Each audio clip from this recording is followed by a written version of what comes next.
D'arriver en France m'a permis aussi d'affirmer ma personnalité et de ne jamais m'excuser d'être celle que je suis. J'estime que j'ai un privilège énorme d'être née sur le continent africain et à chaque fois que je vais dans un endroit, je ne vais jamais m'excuser d'être aussi bien sénégalaise, béninoise que française.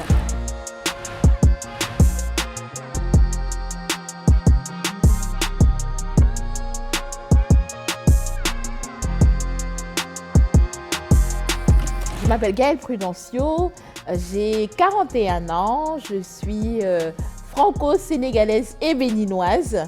J'habite en région parisienne. Je suis entrepreneur, j'aime dire que j'aide les femmes à vivre en paix dans leur corps.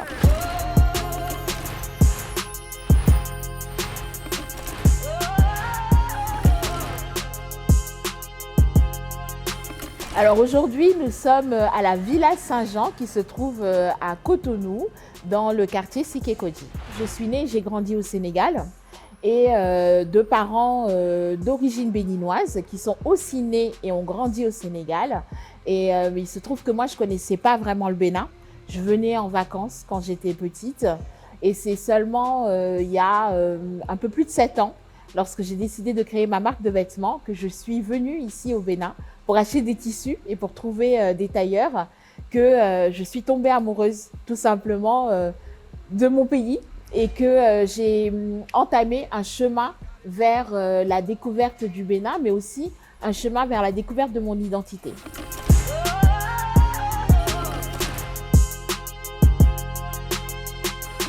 Est-ce que tu peux nous réexpliquer en quoi est-ce que Ibi Lola a initié en fait chez toi un retour au Bénin? En fait, Ibi Lola, ça signifie la naissance est une richesse, c'est en Yoruba. Et c'était le prénom de ma grande sœur qui est décédée quand j'avais 12 ans. Et elle allait sur ses 19 ans. Et donc, j'ai voulu lui rendre hommage en créant ma marque de vêtements. Et donc, j'ai décidé de l'appeler Ibi Lola. Aussi parce que son souhait était de devenir designer.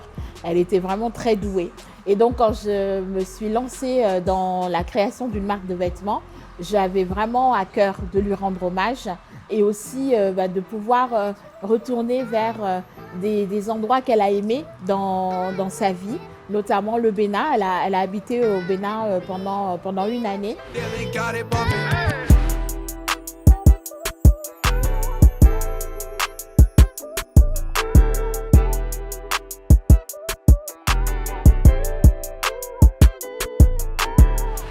En fait, Ibi Lola, c'est vraiment pensé en région parisienne. Je travaille avec une styliste modéliste en région parisienne. Et ensuite, j'envoie les croquis ou moi-même, je me déplace à Cotonou. C'est de la précommande que je fais parce que c'est aussi une façon d'aller à l'encontre de la fast fashion où on consomme, on surconsomme, on surproduit le vêtement. Et moi, j'ai vraiment envie qu'Ibi Lola reste une marque à taille humaine.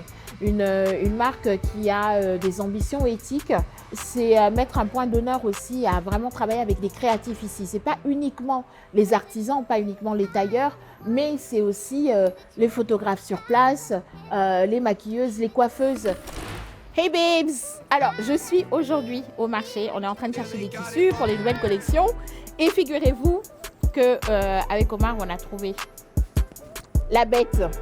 On a du fleur de mariage en cet imprimé bleu. Et écoutez, n'hésitez pas si vous voulez précommander une de vos tenues avec, vous m'envoyez un petit message et je vais vous envoyer le lien de précommande.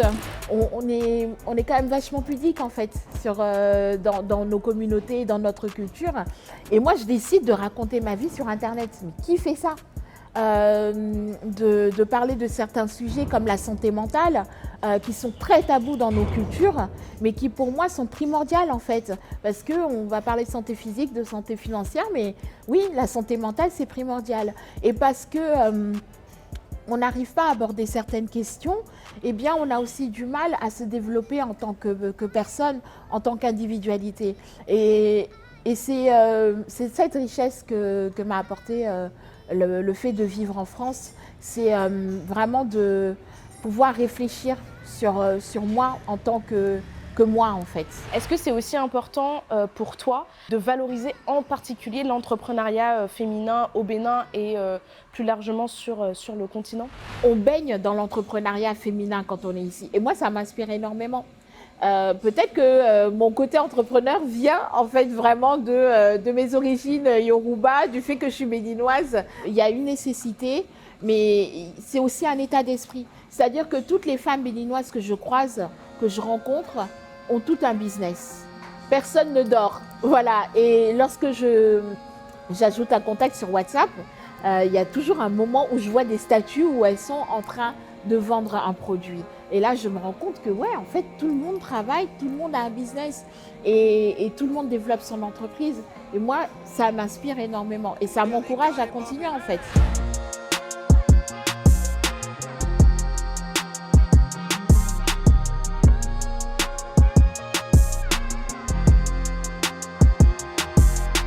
Oui, j'ai un rapport particulier avec Bida parce que avec la porte du non-retour par exemple, où on sait que nos ancêtres, nos cousins sont partis de là, enfin ont été déportés de là pendant l'esclavage, me permet de créer un lien en fait avec mes communautés qui vivent aux Antilles, aux États-Unis aussi, parce qu'il y a un fort besoin de retour aux sources en fait.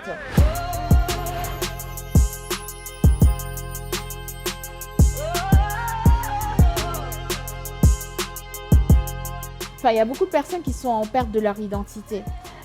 Et moi, de redécouvrir la mienne m'a donné l'impression de décupler en fait mes capacités. Et c'est pour ça que je ressens même le besoin de partager, mais surtout de rappeler à mes communautés de la diaspora qu'elles peuvent revenir au Bénin en fait, qu'elles peuvent rentrer à la maison en quelque sorte et renouer avec le Bénin, et que ça peut se faire là, ça peut se faire à Bida, et ça peut se faire de façon très simple. On n'a même pas besoin que ce soit lors d'un grand événement, d'un festival.